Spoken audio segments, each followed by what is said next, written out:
On behalf of the Tahoe Prosperity Center, I want to welcome all of you here. And as I look around the room, I see new faces and I see faces we've had here for previous events. And for those of you who've been here before, you're going to have a very interesting and challenging day. And for those of you who are here for the first time, you're going to have an interesting and challenging day. We're in a very unique situation here. Here in the Tahoe Basin, we're sandwiched between two mountain ranges. And surrounding us are 6 counties, 2 states, and countless agencies, both public, governmental, developmental, private, all having an impact on what it is that happens within this basin. And interesting enough, all of those counties and all of those agencies have heavy demands upon them to address the issues and concerns of the more populous areas that they serve. So oftentimes we feel like we're kind of left with the scraps on the table.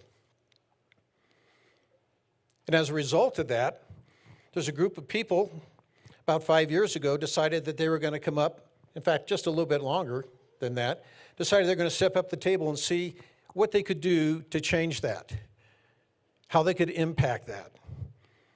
And that entity became the Tahoe Prosperity Center. So again, on behalf of that organization, who I am extremely proud of, again, a sincere welcome and thank you for being here with us today. I want to thank several people who are key players in bringing this event together for us here today. First, I'd like to thank Tani Janvrin of Pomegranate Occasions. Tani, are you here? Can you stand up? She stepped out of the room. And then I'd also like to thank Erica and Aaron Dark of Dark Marketing. Yeah, I've done that repeatedly, haven't I? And these, again, were all key players in bringing this event together for us here today.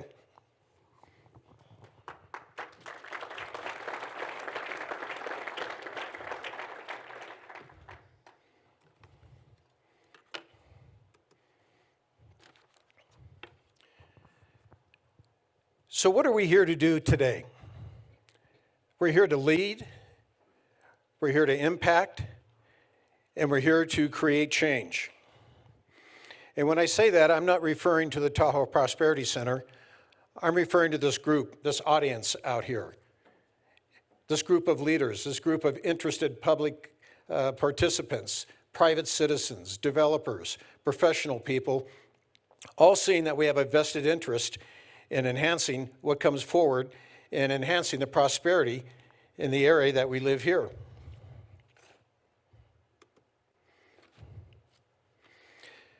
There are 5 key areas that the Tahoe Prosperity Center has focused on in the last 5 years. One of those is called Connected Tahoe, and that's advancing broadband access here in the Greater Basin. The other is Alert Tahoe, the early wildfire detection program. The Tahoe Data, which is the Economic Indicators Report, providing data for business owners as well as governmental and private individuals. The Housing Tahoe Partnership, and the Workforce Tahoe initiative here in the workforce development and attraction of, again, enhanced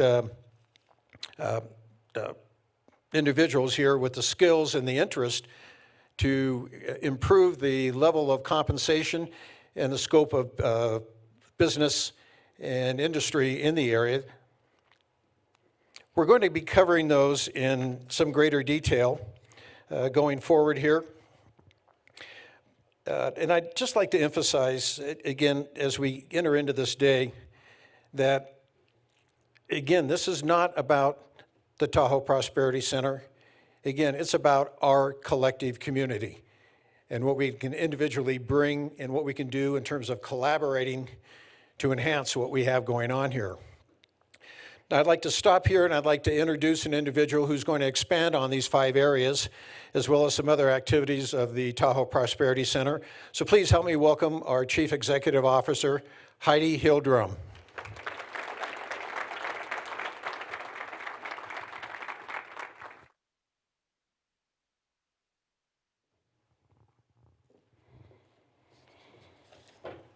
Thank you, everybody. It's hard with the lights. I know it makes it better for videos, but just letting all my speakers know, they're very bright. So again, I am the director of the Tahoe Prosperity Center. I'm very proud to work for this organization, and I'm going to take a little bit of time to share with you a little bit more in depth about our projects. So, the theme for this summit is Transforming Tahoe. And in the last few weeks, we had some interesting, actually I'm gonna do this so I can have my hands free. I hope that works. Oh, good reminder. Please, everybody turn your cell phones on silent. And if the Wi-Fi isn't working, we will work on it and get it going soon. So, there, that's better. So, the theme for the summit is Transforming Tahoe. And in the last few weeks on social media, as you can imagine, there was some negative comments. I know, shocking. And the folks were saying, why would you want to transform Tahoe? And Tahoe is amazing, and there was some pushback about the theme. I think part of it is change is hard, but I also think that people don't understand what we mean when we talk about transforming Tahoe. So I'm going to show you. This is what we mean. So our Housing Tahoe project is to transform our affordable housing, our workforce housing, and our housing across the spectrum for folks who want to retire here. For example, folks who come here for a seasonal job, like I did when I was 25 years old. And it is, these examples right here are photos that I took here in Placer County, not far from the event center where we're standing right now, across the street from each other. So you have a run-down trailer that's literally falling apart at the seams, and you have families living in these trailers that must be freezing in the winter, to be quite drastic. And then across the street, you have the wonderful Domus Affordable Housing Project. So where would you choose to live? The other options for many members in our community are living in motel rooms. Again, not a suitable place to live. So when the Tahoe Prosperity Center talks about transforming Tahoe, this is what we mean. We want to build a community where everyone who has a job here can also afford to live here. Our Workforce Tahoe project, we did this in partnership with the chambers years ago, with the colleges around the community, and what we heard was that businesses were challenged hiring employees. We have a very seasonal nature to our workforce as well, and so they were constantly retraining and rehiring and bringing in new staff, and they were challenged to even find some of those staff due to the high cost of housing in the community. So we have a live, work, play concept, if you haven't seen the hats yet out front, but a logo that promotes remote work. Dark Marketing, mentioned earlier, who we use for all of our graphic design and website information and marketing, they could be located anywhere in the world. They came from Australia. They are located here in Tahoe, a small company that could be located anywhere and chose this beautiful place that we all call home. So we want to see more opportunities for our workforce like that. We want to connect those seasonal jobs to become year-round jobs. We want to connect to healthcare and have opportunities for our local workforce to be here year-round, and for businesses not to have to be constantly retraining and rehiring. In order to do that, though, we do need expanded broadband, reliable broadband internet, high speed, not megabyte level service, but gigabyte level service, and we need cell phone coverage. We need to have that reliable, this is a screenshot from my phone a while back, and it's no service, and I'm at the airport. So for example, and it's not everywhere. You drop calls, it's not reliable. So for those remote businesses that could be located anywhere to be located here, we need reliable broadband and cell phone coverage. This has been a challenging project. It's not been an easy project. We have dig once in some places, but not all around the lake. And we have challenges getting cell towers located in strategic locations. And let me be clear, we're not suggesting we put cell towers everywhere around the community or up in every empty forested land property that you can find. We'd love to see broadband underground. We'd love to see expanded service, but with that community, economy, and environment balance in mind as we move forward. The reason we also need expanded cell phone coverage is because you can't call your family and friends if you don't have a cell phone service at your house. And as we saw in 2007 with the Angora fire, we need to be able to reach our family and friends in the event of an emergency. So it's important from a public safety perspective, not just an economic development perspective. Our Alert Tahoe project is one that we are incredibly proud of. We worked with the University of Nevada, Reno. They came to us and said, we have an idea for putting cameras around the lake. They said they thought 11 cameras would help cover the region. And these cameras provide our firefighters with early detection. So they can pinpoint exactly where they need to go. They can send out the fire crews to exactly the right spot.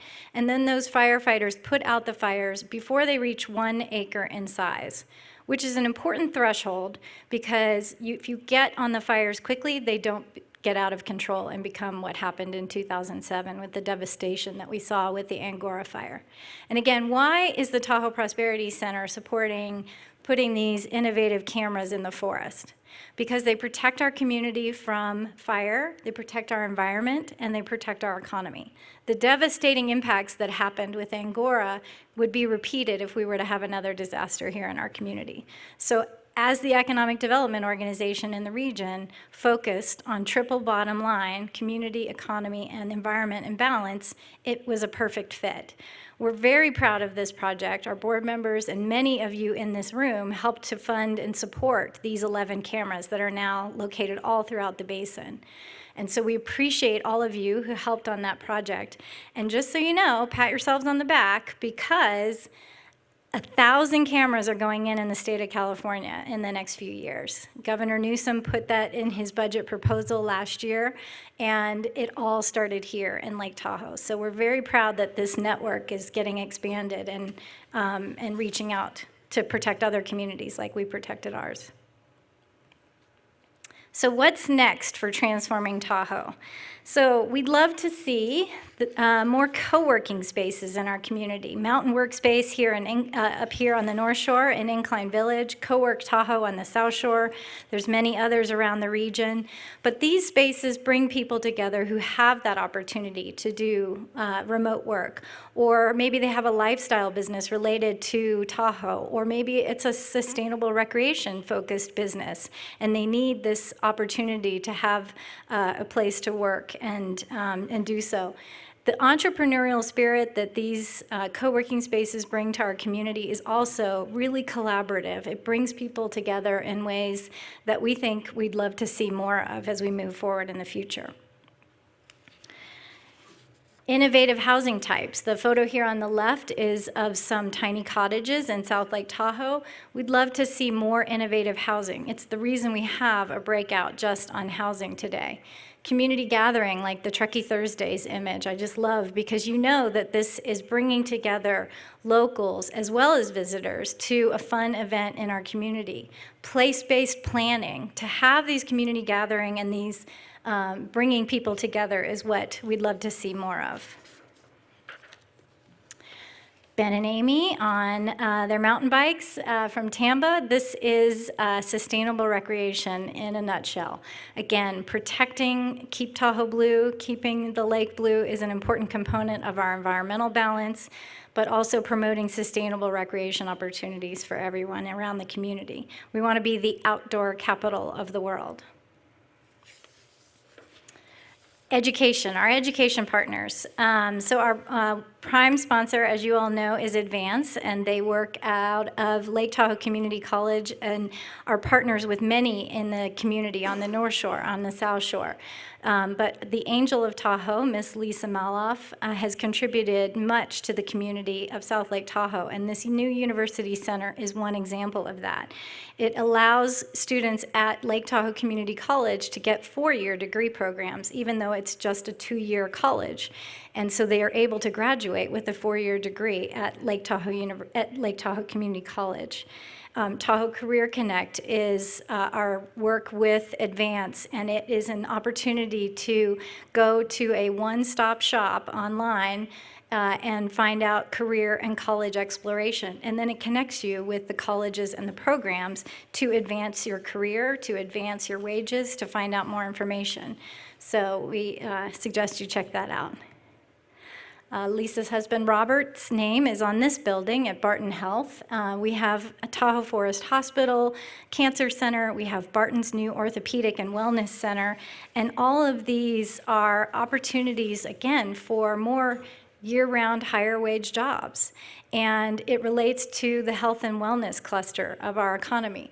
So these are things that are happening right now in our community that, again, are moving the needle forward and protecting and promoting and improving our economy.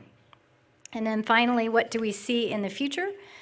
This beautiful Tahoe City Lodge project is a perfect example, again, of marrying that triple bottom line. So the community, the economy, and the environment. This project is a positive and transformative redevelopment project in Tahoe City.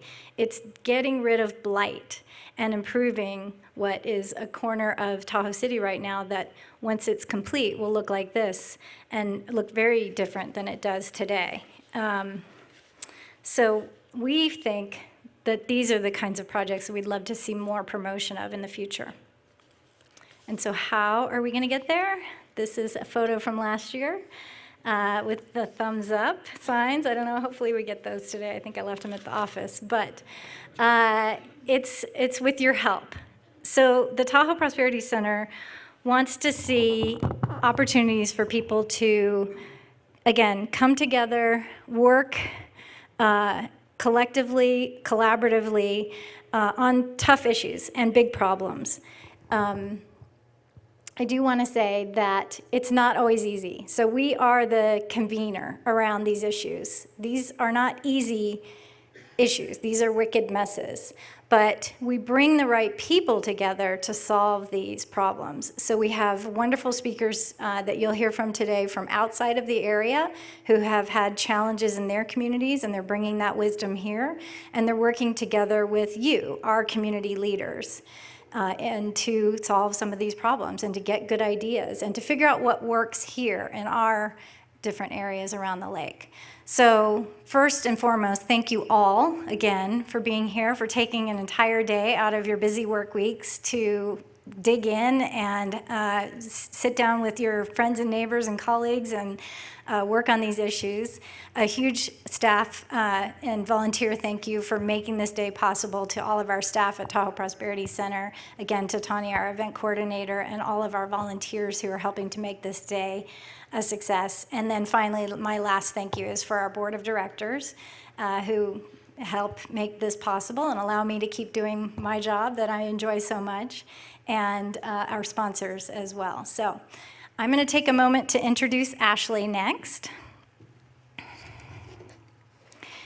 If you didn't get a program, actually, before I introduce Ashley, sorry, I have to award our new hat, because we did have a giveaway for those of you who bought tickets during a certain window of time on our Eventbrite page. And if you haven't seen them, they're up front and you can look at them. And Dark Marketing did this really cool logo with Tahoe Heartbeat, Parker Alexander. It's a collaboration. We'd like to promote more collaborations like this. Again, Parker is a great example of a person who has a company who's based here, who grew up here, and is now, managing this company that he has, Tahoe Heartbeat. But it's Live, Work, Play on the front of the hat, and then underneath there's a beautiful photo of Lake Tahoe. And Ken Martin where are you, Ken? You won the hat, so please come up and get this hat. I hope you didn't already buy one, because we can refund you, or you can give it to someone else, but congratulations. You're very welcome. But that is partly what it's about, so live, work, play. So I'm going to introduce Ashley now. So I first met Ashley at the California Forward, the California Economic Summit, which, for those of you who aren't aware, will be held in Fresno this year, November 7th and the 8th. Some of us will be going down, and we encourage you to consider attending. It's a great two-day economic summit for the entire state of California, bringing people together around some of these same issues, so workforce issues, housing issues, as well as other big messes in the state of California. But I was impressed when I saw Ashley the first time speak at the Economic Summit, because she was able to bring people of very diverse opinions together from both sides of the aisle to solve some tough issues in the Central Valley. She was the mayor of Fresno during the recession years, which I'm sure you can all imagine was a challenging time to be a mayor in a city in the state of California during the recession. And she now runs the Central Valley Community Foundation, so doing wonderful work, giving back to many local nonprofits in the community, and investing in solutions that, again, are focused on building stronger communities.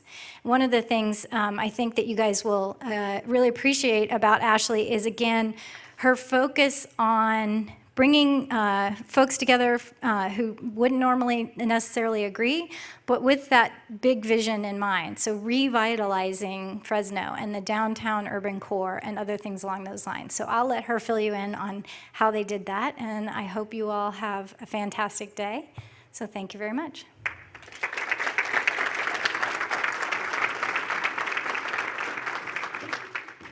So do you want this here, or do you want to? I'll hold it. Thanks. Thank you. Good morning, everyone. Hey, so I learned something last week, which is like, wow, that's great. I learned something last week. Headline. And I learned this from a neuroscientist. Did you know that you can only absorb information after sitting for 20 minutes? Like, that's the max for the human brain. 20 minutes. So we're done, y'all. We're done. We did 20 minutes. Everybody stand up. Got to stand up. You got to get your blood flowing a little bit. And while you're standing, I want you to turn to someone close to you, and I want you to answer this question. You can think about it for about 15 to 20 seconds. I want you to answer this question. What do you really, at a deep guttural level, what do you want for your community? 15 seconds to think about it, and then turn and answer the question and get your blood flowing and your muscles going.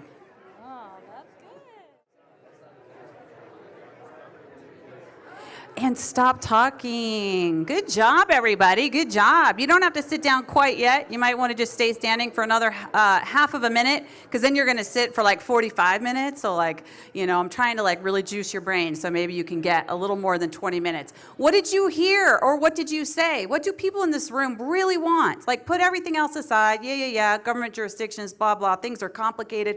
But what do you really want for your community? What did you hear? Good. Workforce housing. What else? Economic prosperity. Economic prosperity. What else? Living wage. Fair wage. What else? Shiny, happy people. That's a good moment. Let's put that on the background music for the highlight reel. What else? Housing. Climate resilience. Okay, one more. People respect one each other, and equity said at the same time. Not a coincidence. Wonderful. All right, good job. Sit down. Sit down. All right. Now I got you for at least 20 minutes, and we may have to stand up again, but I'll try to hopefully keep you engaged in what I wanted to share with you today. First of all, good morning, and thank you so much, Heidi, for that introduction. I'm very pleased to be with you here today. The back and forth with Heidi went something like this, hey, Ashley, want to go to Tahoe? Tahoe? Yeah, I'll be there. So that was basically the way that went. Even though I didn't get here till 9 o'clock last night, but the moon was beautiful and the lake was glistening. So it has already been an inspiring journey up the hill, 5-hour drive. And joining me today is my husband, who we like never get to go places together. So I just want to introduce Paul, is here. He and I have had a very fun and interesting journey together over the last 25 years. Paul is a licensed minister who just recently left his pastorate to start a social media platform called, get this, the Nonpartisan Evangelical. Think about that one. What? So that's what we're doing, and that's so fun. I'm glad Paul could be here. And I just want you to know that your work is known around the state, and the way in which you are seeking collaboration, the way in which you are seeking all of the things that you just shared with one another, people see it from other parts of the state. And I just want to say that as a way of encouraging you to keep doing what you're doing. What I'd like to do with you this morning is really just ultimately get to the point where we have an exchange about lessons that we've learned in Fresno about our journey over the last 20 plus years, this journey towards community transformation. We use that word in Fresno a lot. It's probably more evident in Fresno as to why we do need to be talking about transformation than what you experience here in Tahoe, and I'll share some of the data that backs that up. But ultimately, that's where I want us to land, is that you get to peer a little bit into our world in Fresno, put yourself in our shoes, imagine the journey, imagine the struggle, and hopefully we emerge from the other side of our time together with you being like, hey, you know what? I picked up something that's going to help me with something I'm working on here in Tahoe. But I want to just like jump to the punchline because, again, I'm really like completely impacted by this 20-minute thing. And now I'm looking back on all the speeches I've given that were so long, and I'm like, oh my God, no one was even listening.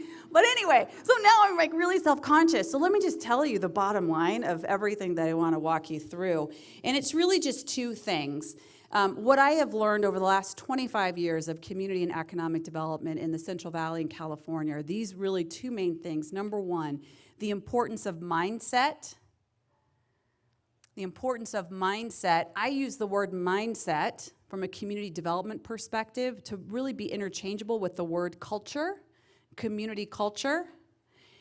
The importance of mindset / culture in our transformation journey. Like what we think about things and the way we interact with one another is absolutely going to determine the direction of our communities. And in fact, I will tell you 100%, what's happening in our communities today is a reflection of the way we think. It's not a shock or a surprise that Fresno experiences many of the struggles that it's experienced. It's directly tied to the way we have thought about ourselves, our neighbors, our peers, and our region.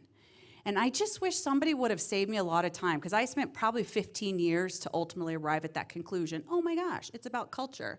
So that's number one. And then number two, and this is probably something that you all really do well here, is long-term thinking. Because of your focus on stewardship, climate resilience, et cetera, like you're here most likely because you have a really deep connection to stewardship. That has been difficult for Fresno and the Central Valley and places that experience chronic distress from any number of the 3 points that we all talk about, the 3 E's. But I can't stress to you enough how important it is to be okay with, and in fact, embrace decade-long thinking. We've come to think about our journey in Fresno as 20 years into a 40-year fix, and we kind of do things in one big decade at a time. And we think about, like, where are we today? Where could we be in a decade? That's about the amount of time. Well, now, of course, I'm undermining my 20-minute point. But in the community development, like local culture, government, sort of that space that we are all in, where government, private, and civic all come together, like 10 years is a reasonable amount of time. It transcends political terms of office, which I think is really important. If your community can get its mind around a decades-long goal / strategy / plan, you're going to shore up your governing bodies to be consistent with that. You're going to get better, more efficient, more productive leadership and support from your governing agencies if they are responding to a group of citizens and residents who are committed to at least a 10-year goal and plan. Does that make sense? Okay, so that's really all I wanted to say, but I'm hopefully going to entertain you with a number of different things from our journey in Fresno over the next 30 minutes or so, and then we'll end up at that point. So let me just jump in here, and First of all, see those mountains in the background? We actually have a view of the Sierra Nevadas too. A little bit different frame than you have here in Tahoe, but that is our lovely downtown in Fresno. If you come to the Economic Summit in November, this is the downtown, and you'll see this view up close and in person. Okay, so did you know there's this great big bowl in the middle of California? Well, that's where I live, and you guys are up on the side of the bowl. But for those of us who live in the middle of this state, and I can so appreciate and relate to the earlier point about sometimes feeling like left out because you're not in one of the major population centers. Do you know we feel exactly the same way in the Central Valley, but our population centers that we're looking to are like Bay Area and the LA Basin. And so I always just like to start any presentation I make about Fresno and the Central Valley. I just want people to see the enormous geographic distinction that we have in California that is the great big bowl in the middle, that is a container for many wonderful things, and also a container for many literally contaminants and things that are struggles for our communities.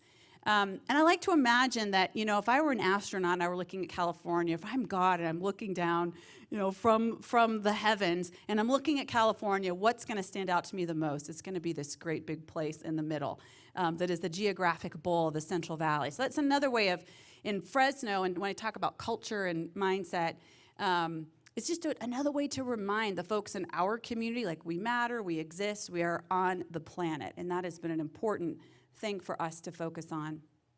I don't know how many of you have been to Fresno lately, but we have to often remind our neighbors to the north and to the south, like we're not actually that far away.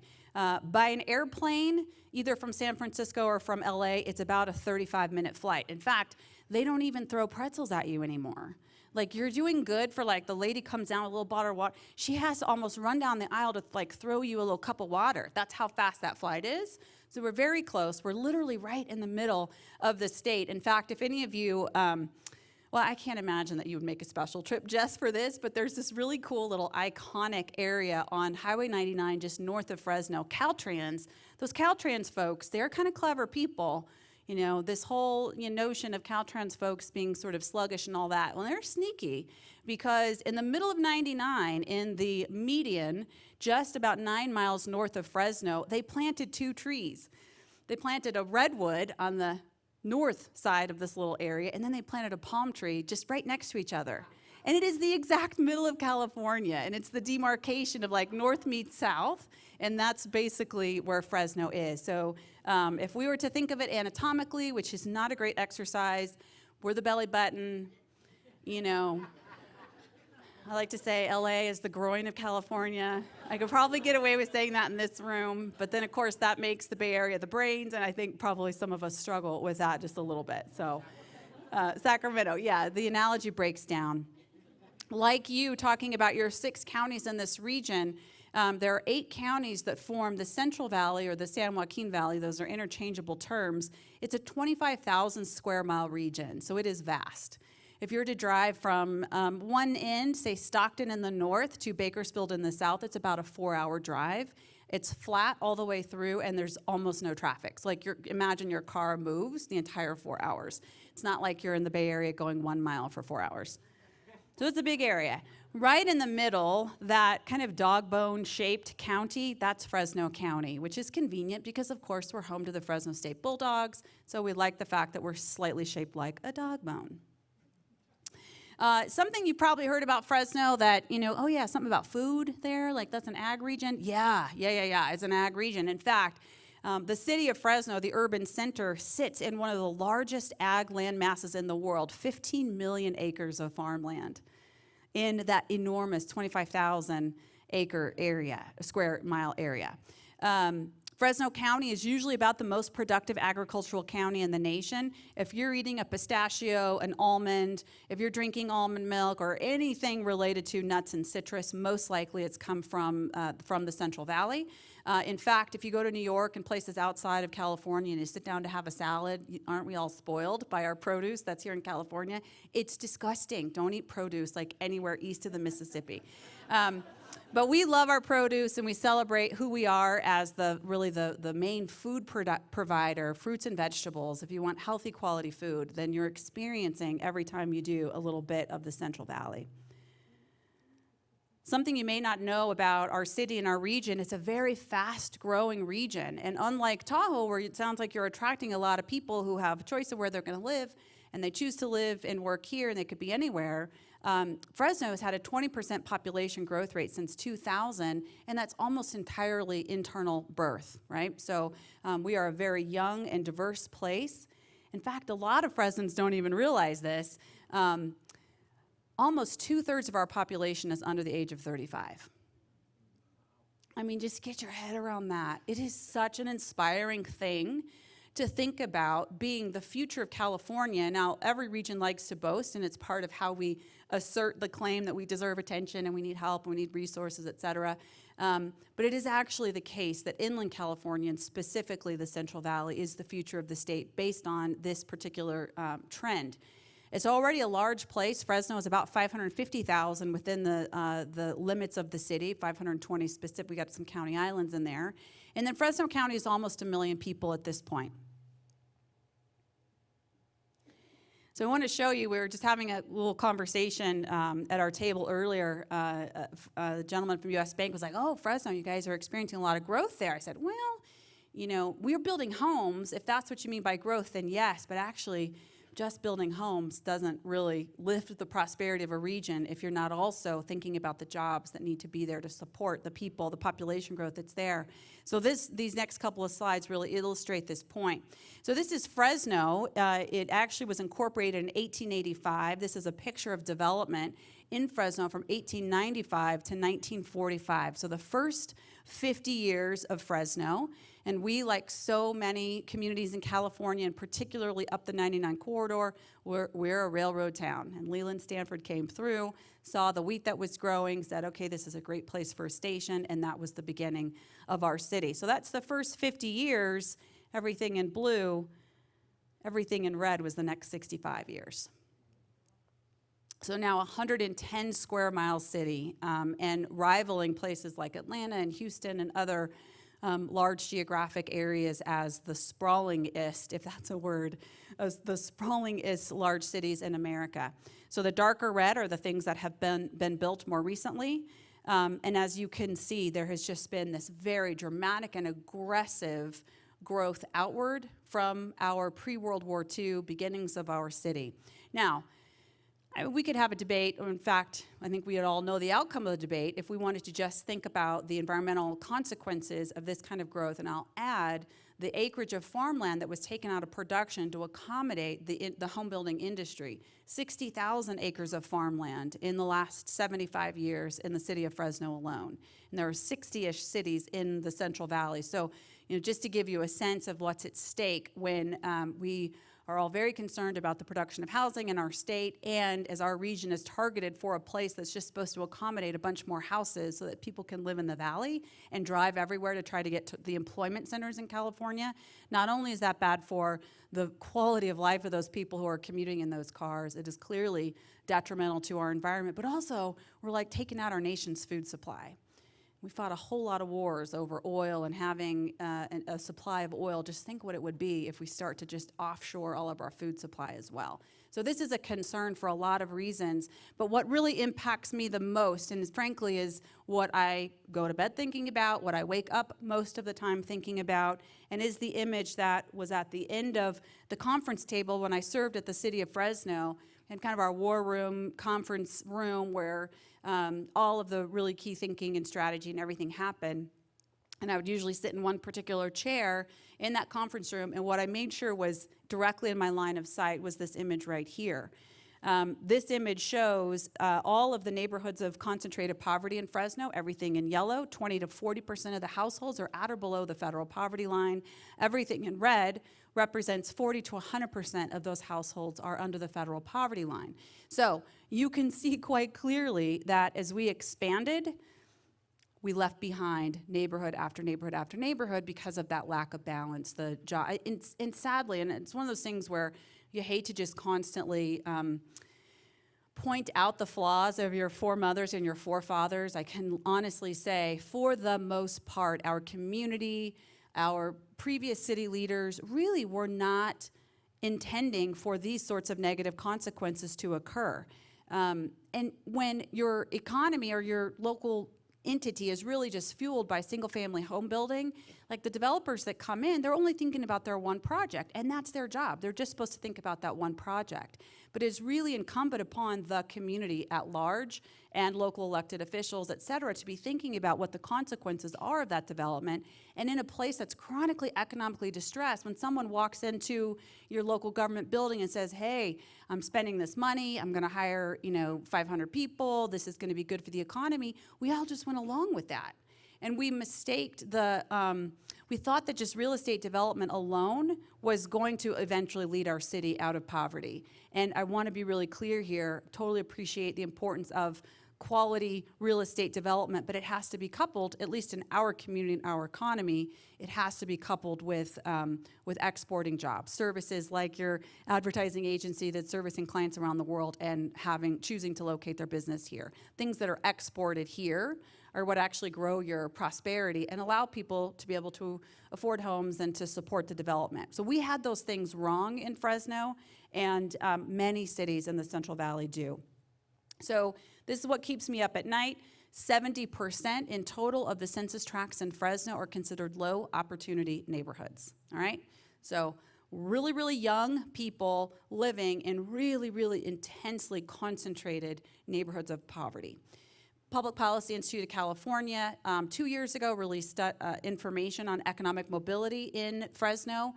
And in California, 7% of kids born in poverty get out of poverty by their middle age, all right? In Fresno, 7%. So like place really matters. And we are unfortunately learning that lesson the hard way. And I want to just take a little break here to say, like, I hope I'm not depressing all of you.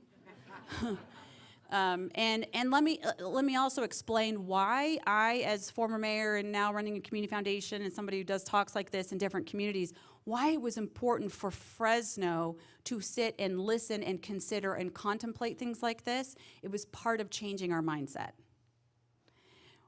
It was just like kind of a frog in the kettle sort of situation in Fresno. We've just been doing, 60 years, 70 years, and it just kind of happened slowly.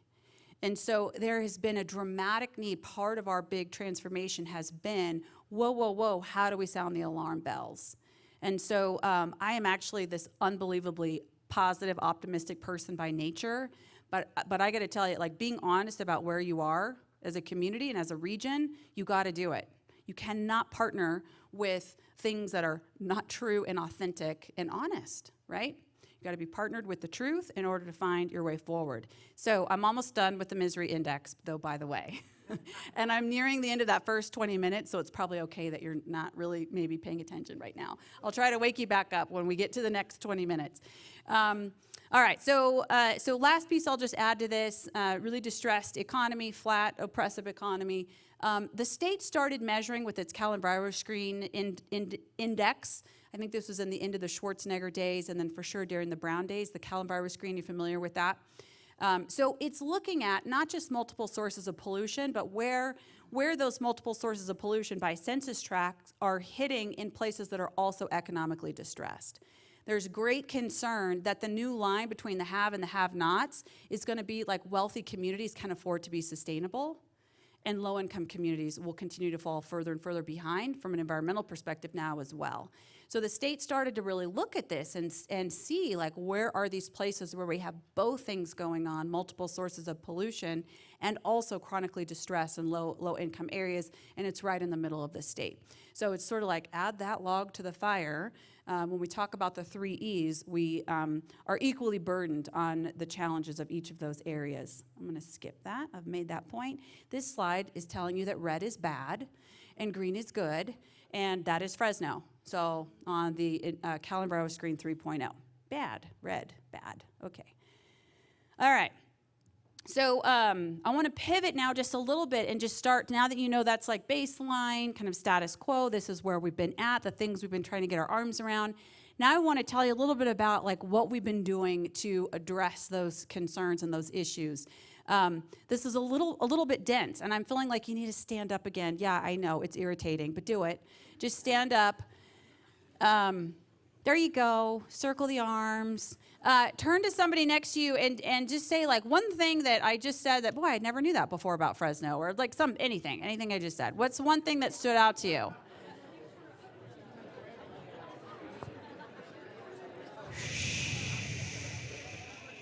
Shh. That always works, by the way. I'm like a professional conference goer. I was telling my friend sitting next to me at the table, like, here's what you want me in every meeting like this, because first of all, I will start the applause. Like, I will make people clap for stuff, see? And then I know how to quiet a crowd. So, like, that's my great contribution to Tahoe today. Okay, so what did you hear? Like, what are some of the little nuggets so far that you're hearing in the first 20 minutes? Anybody? 10 years, good. Decades-long thinking. What else? Yeah, see? I just could have stopped with, like, here are the two things I wanted to say. That worked. Anything else? 7%. Yeah, hard truth. Okay? Halfway? Good. How do you feel about thinking about the halfway point? Progress? Yeah, I have to say, thinking about things in terms of halfway is really important for Fresno right now. What it represents is that we've gotten our chops. We're standing on some solid deliverables, but it is also a reminder that we're only halfway there. And I would say we haven't crested the hill. So maybe we're like 49.445%. And so the jury's out. Are we gonna just do the little, are we gonna get over the hill and get to the point where there's momentum behind what we're doing? That, a current that kind of starts carrying things on its own. That's really the test for my generation in Fresno, and really why I continue to do this work is because I want to see us crest the hill.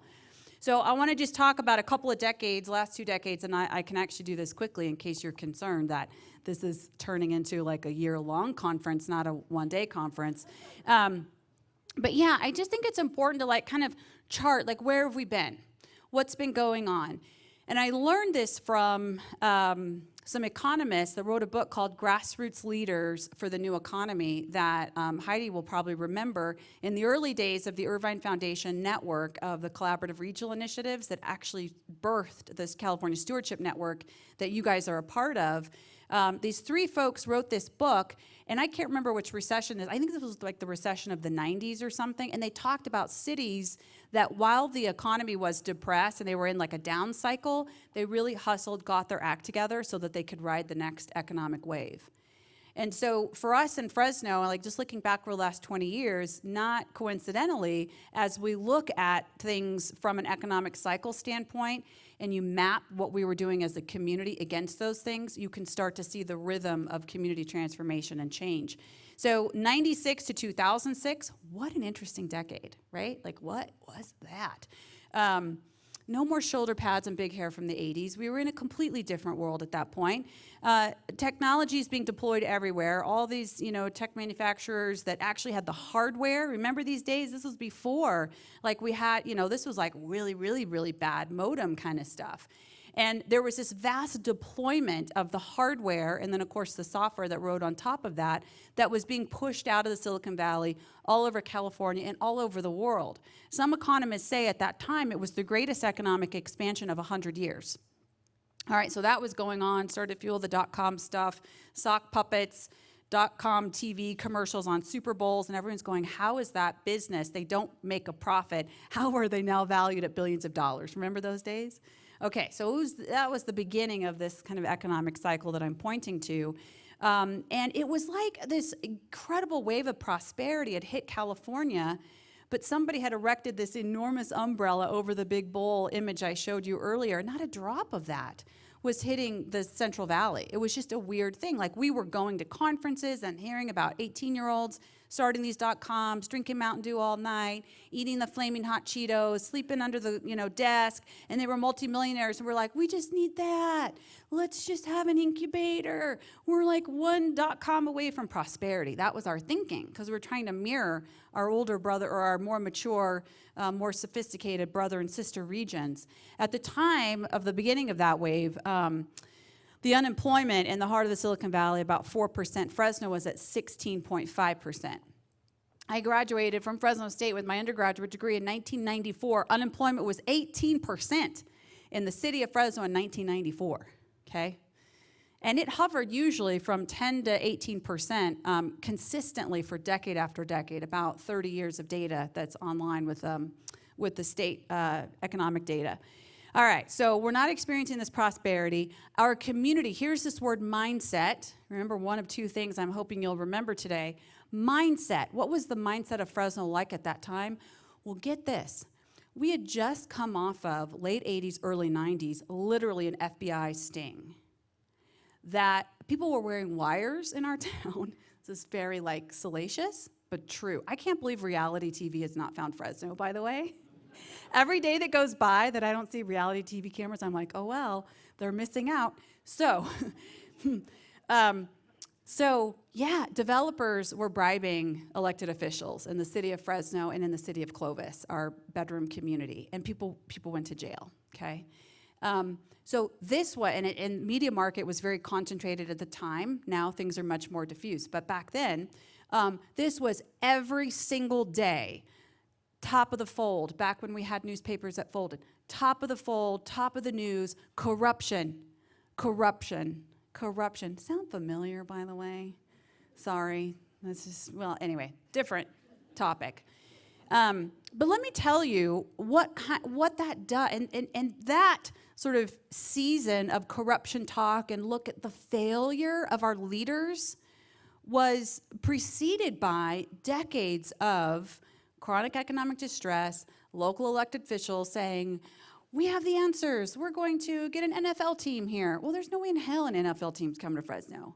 But they'd get everybody worked up. Well, I met somebody, and they said they might do a franchise, or professional soccer. Like, what? You name the shiny object, Fresno was always after the silver bullet. And guess what? That doesn't work. It's basics. It's fundamentals of community and economic development that build a base that allow you to ultimately change the direction of a community. But we had had decades of disappointment from these sorts of ridiculous things, and in some cases, some projects that were backed by the city's general fund that of course went belly up because they were stupid ideas, something about a tortilla factory. Like the city bought a tortilla factory. I mean, whatever. I wasn't even born yet, and I still heard about the tortilla factory when I was mayor in like 2009 and 10.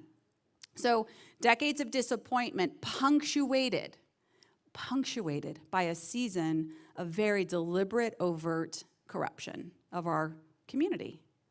So that was our culture, okay? All this economic stuff is on fire all around California. We got nothing, and we just think we're a big pile of poo because nothing seems to work here, all right? So press pause on that thought for a moment. Out of that season came an enlightened group of civic entrepreneurs, much like the Tahoe Prosperity Center, headed by a university president, headed by a CEO roundtable, and a few other organizations came together, and it was like almost like meeting behind closed doors. We almost couldn't even let people know that we were getting together to think about changing the direction of our community for fear of being annihilated with the most cynical words, just like people in Fresno would punish you if you thought like, hey, maybe we can change things. We didn't have social media back then, thank God, because it would have been a deluge. But we had to almost literally meet in secret. No elected officials, just civic stewards getting together to saying, man, technology's changing everything. We just missed a big wave. We cannot miss the next one. We've got to figure something out. In quiet, in secret, can we find some people who might see things differently than our status quo?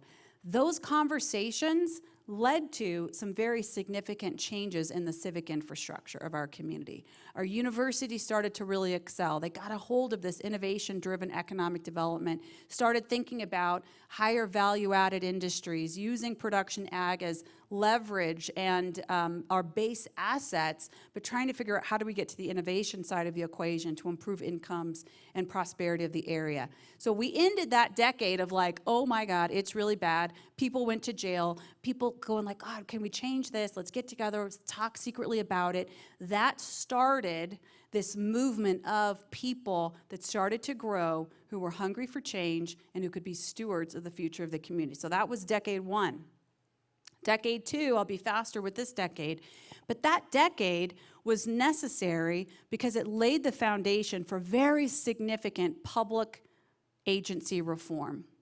We had new leader, because of that work, we were able to attract and recruit new leaders, K-12, Housing Authority, Workforce Investment Board, Community College. Yeah, somebody won a mayor's race, which nobody ever thought that would happen. And I wouldn't have been the ideal candidate in Fresno in 2008 if it wasn't for that kind of that underground sort of hunger for change that happened in the decade before. So many of us landed in public agencies in this second decade, roughly 2006, 2008 is when I was elected, through 2016. And because of the mindset that had started to change, we had an opportunity to drive very significant reform in the public sector. That significant reform in the public sector started to attract financial investment. And hear me say this, money isn't the answer. I mean, I talk a lot about like how much capital are we drawing in, how are we deploying it, only because money aligned to quality thinking and quality plans gives your community results. You know, good money going after bad isn't the point here. The point is the quality thinking that was able to attract, in this case, in the public sector, about $2.5 billion of above and beyond capital spending within that 10-year period of time. That's a big deal for a place like Fresno. But here's the reality of what we have to deal with every single day. And the question that we were constantly struck with is, are the resources that we're able to put together enough to combat the challenges such as that which is depicted on this screen?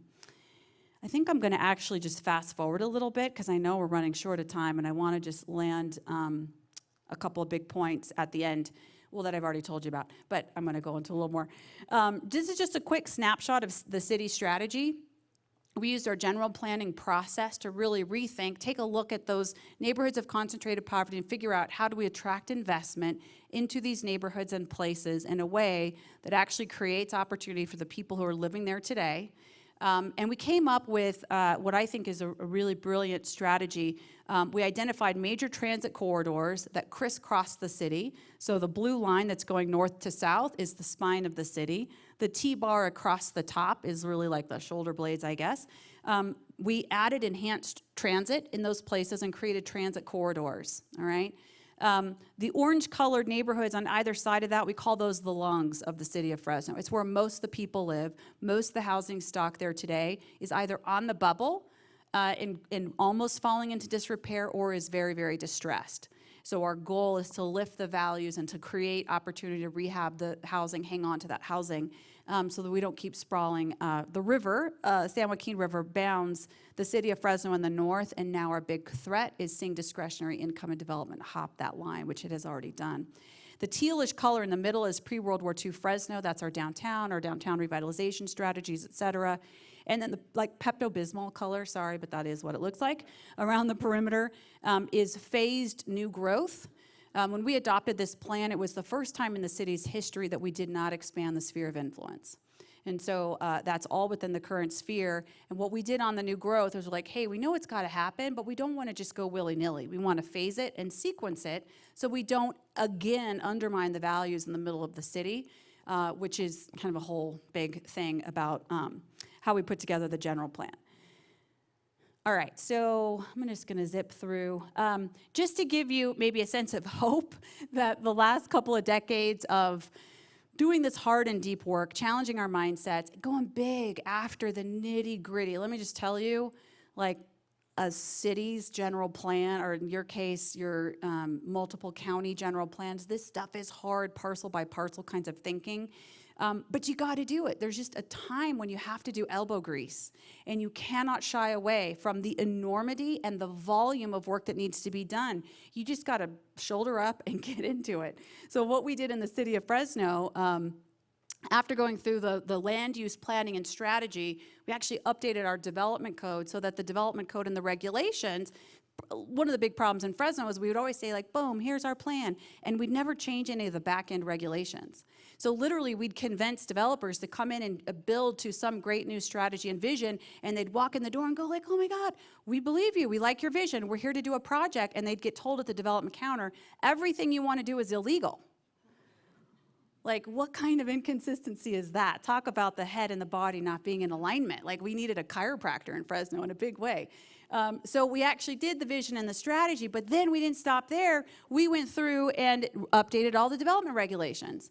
And the developers who were kind of cynical about this whole thing, because they just really like the greenfield stuff so much, and I get it, but our job was to try to make it easy for them to do things that added value to our community, didn't detract from the part of the inner city. And they're like, yeah, you did the development regulations, that's fine, but my property is now not zoned properly, and I got to go in and pay to get this upzoned or change the zoning, and so that's a barrier to development. So we're like, oh, hey, great point, Mr. Developer Boss Man. Tell you what, we'll rezone the whole city.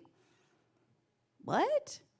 Yeah, we're gonna rezone the whole city. One fell swoop. Now that we got our vision, our plan done, we got our development regulations, why would we not, as the public sector, take the extra step and bring the zoning into compliance? We're trying to remove barriers for the market to respond and do what it is as a community we've said we want done. So we advertised I see some hands up in the back. So we advertised, we did all the public noticing, et cetera. It took us, probably 6 months to get through the process. But the time came on February 14th, Valentine's Day, 2016, when the city council rezoned the entire city of Fresno in one fell swoop, every parcel, and not one person was there in opposition, not one person. Wow. Yeah, that happened in America, in California. And by the way, this is actually where the Brown administration came up with the idea for by right development, because we did by right in every zone district. So that was after we had gone through 7 years of community involvement, 7 years of community meetings, thousands of comments, thousands of people involved, incorporated all of that into ultimately what we became the policy and the regulations and the rezone, got all of that done, and like everyone's like, okay, yeah, we see ourselves in that plan. Good, yeah, let's do that. So then we're like, well, why, if we've already agreed on all this, why would we require CUPs to do what we've already said was like what we wanted? So if you build according to the development code in every zone district in Fresno, it's a 30-day ministerial process. Pretty cool. Okay, so what's been happening as a result? That's just kind of one big example of a place where we went deep in Fresno. We are seeing results. Our unemployment, that's an outdated number. Unemployment today is actually right about, I believe, 5%, so that's really good for us. The cold, hard truth of the matter is that if you're a person of color, you are 1 to 2 times more likely to be unemployed, and the wealth gap is startling in Fresno based on race and ethnicity. So we are now understanding that just because that top line doesn't necessarily mean we're getting to the levels of prosperity. Sadly, in Fresno, according to Urban Institute data that came out last year, they looked at all the cities in America, including in California, which California is still in America, kind of. Anyway, so 59 large cities in California, and they looked at overall economic mobility 1980 to 2016. And they looked at overall economic growth and then racial inclusion. Fresno ranks 59th out of 59 for racial inclusion in our really poopy economy. So now our push is, holy cow, we knew it was bad. We didn't know it was that bad. We have to go after racial inclusion, and that is a deep commitment for our community. We are seeing some top-line shift in growth, which is great. Unemployment is down, exports are up, so buy more almonds, that helps us. Growth in tech jobs, actually 4th best in California. Growth from our bottoming out 2011 to 2015, 20% growth in tech jobs. We actually have seen more recently, an increase again in homelessness. We brought down our chronic homelessness rate by the greatest amount of any major city on the West Coast, a 55% reduction in chronic homelessness. It is something that can be done. You have to stay on it every single day. As we changed administration leadership, some of that slipped, and now we're seeing that those numbers are going up. We've seen private investment following our general plan and our strategy focused on downtown, about $100 million investment so far.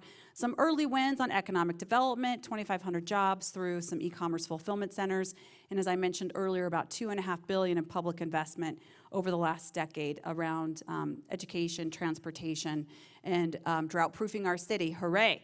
All right, so it's working, but oh my God, the stop sign of, yeah, but you still have these big threats. This is kind of getting to that 20 years into the 40-year fix and being okay with the tension. Like one thing I've learned in Fresno is we really struggle to celebrate because things have been so bad for so long, and celebrating seemed to be dishonoring of the struggles that continue. But here's the truth. Talking about mindset and culture, you can't change your community if you don't celebrate the wins along the way. Right? So the tension of like, oh my gosh, it's working, it's getting better, we still have so long to go. Like we live with that every day. And I don't know if that's an important message for you all to hear or not, but you got to give yourself permission. It's okay to be happy with progress and at the same time be aware of the big things that are still left to be done.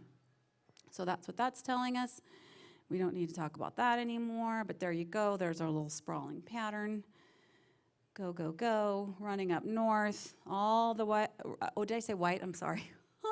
But it is actually the case that I was going to say all of the rich people who are most likely white in Fresno are running out of the city. So we have this huge racial and also socioeconomic divide.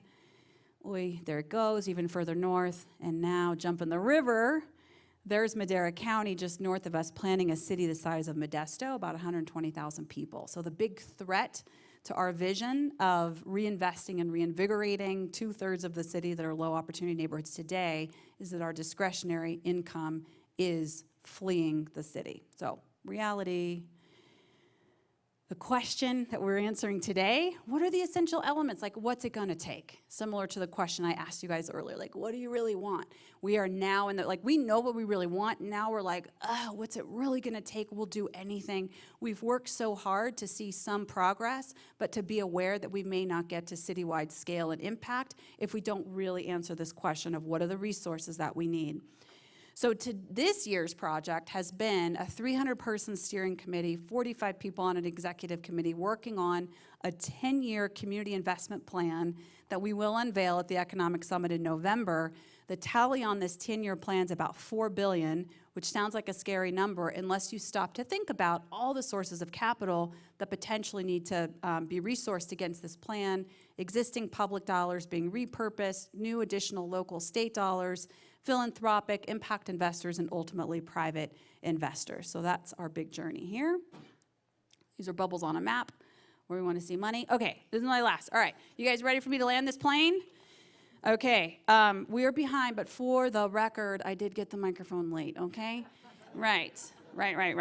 So hopefully I have not extended my stay quite yet. All right, so the punchline that I started with earlier, just a few more details on these important ideas.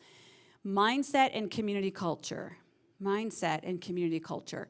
Speaking about the cynicism in Fresno, and it may take different forms in Tahoe, to be honest, I'm really not sure. But I just guarantee you, whatever it is that's like the sand in the grist mill, I think, is that the right expression?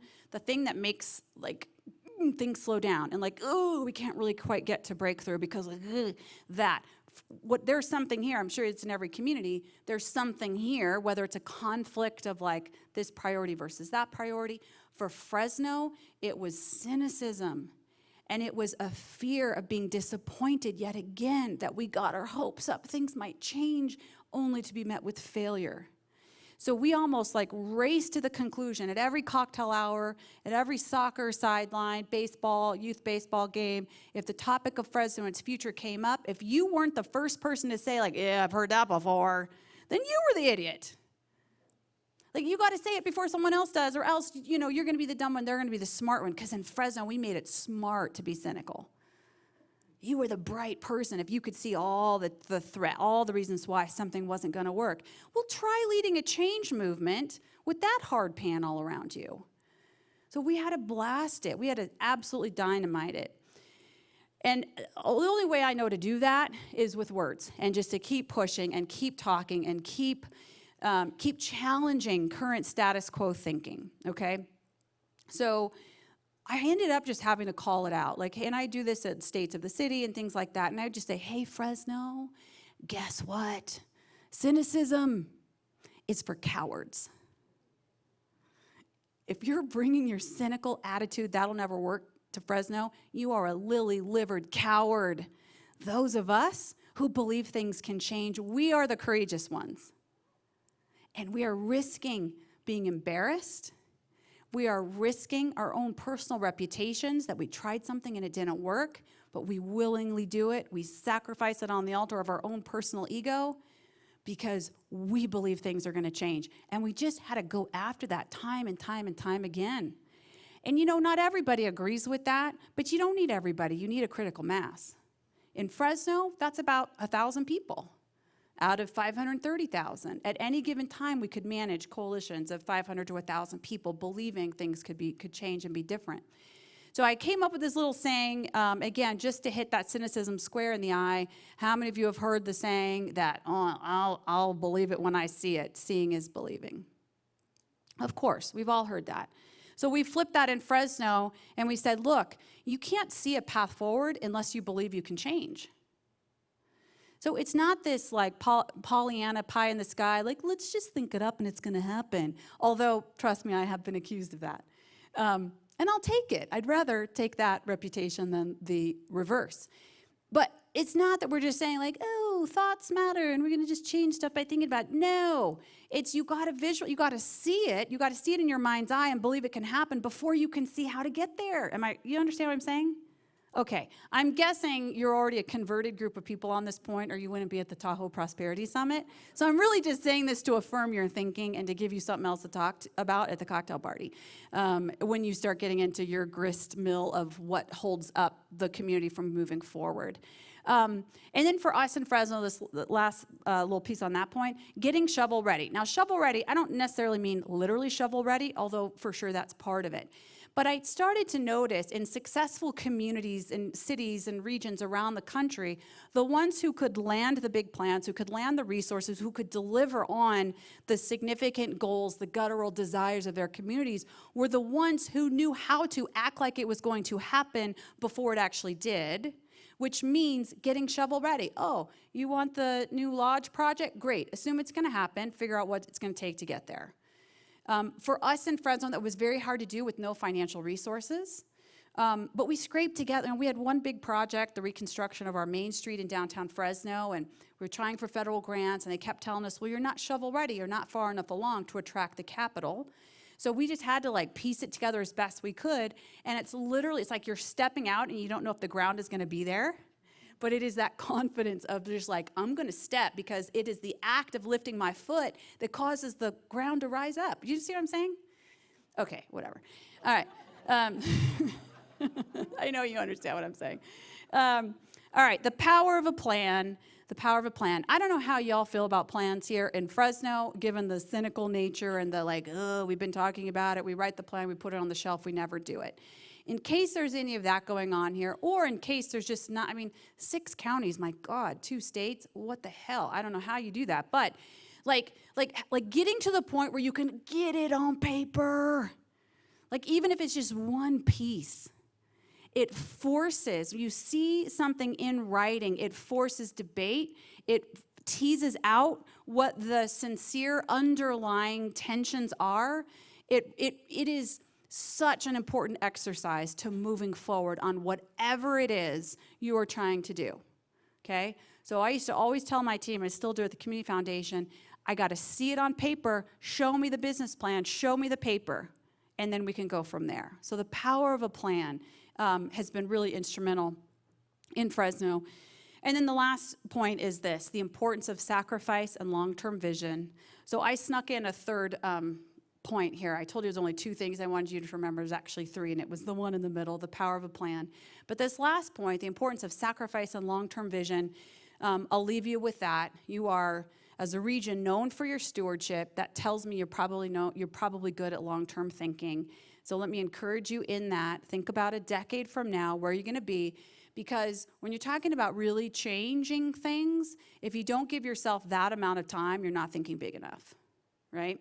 And obviously, you're going to break it down into waypoints along the way, but you got to get out beyond what you can immediately reach and touch to really start anchoring and moving your community in the direction you want it to go.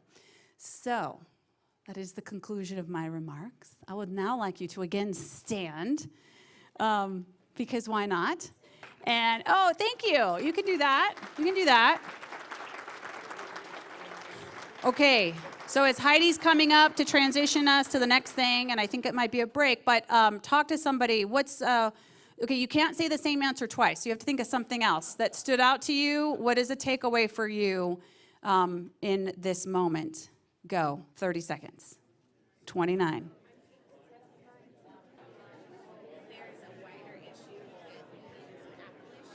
Okay, what did you hear? What did you hear? Any additional takeaways that you want to share out? Write it down. There you go. Write it down. Your mouth. By the way, the reason why I make people say, "What did you just hear?" is your ear has to hear what your mouth says. It triggers something in your commitment to your thoughts if you hear yourself saying it. So say some other things. What did you hear? Racial inclusion. Great. Courageous. Yes. This is courageous. When you think about it, we're all being overly dramatic. None of our lives are on the line. All we're risking is personal reputation. That's it.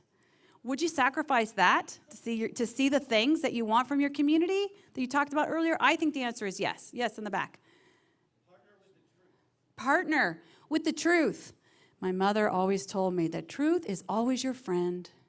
Sometimes it hurts, smacks you around a bit, but it's always your friend. Partner with truth. Anything else?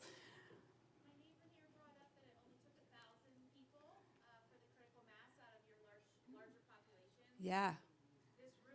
Yes. You're there. You are there. Don't wait for everybody. You don't need everybody. And then also just pay attention. Like, I learned, like, okay, I hear people are complaining they don't agree, but are they really going to stop me? I don't think so. I'm going. Right? So it's almost like the elephant with the little rope tied to the stake. You're like, actually, I can just move. Know when to move out. You don't have to have everybody. Most people, really can't stop you, frankly, with critical mass. Okay, that was great. Thank you so much, Heidi.